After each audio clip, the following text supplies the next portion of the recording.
Sevdaya düştüm, belamı buldum. Dünya kaç bucakmış, yaşadım gördüm. Başımı dağlara, taşlara vurdum.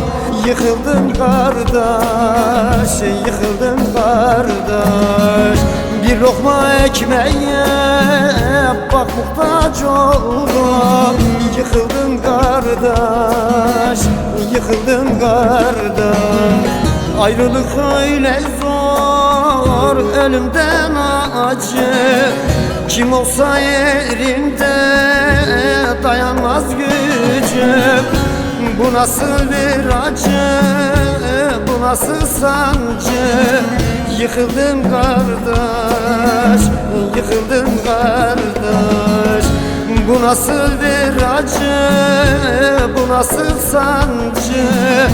Yıkıldım kardeş, yıkıldım kardeş.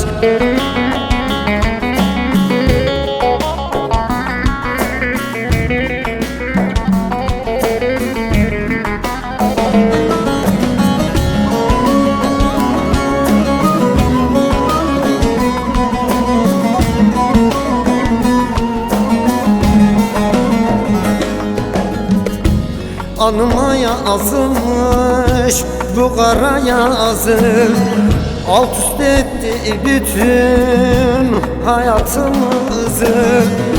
Neyleyim feleğin, kör olsun gözü.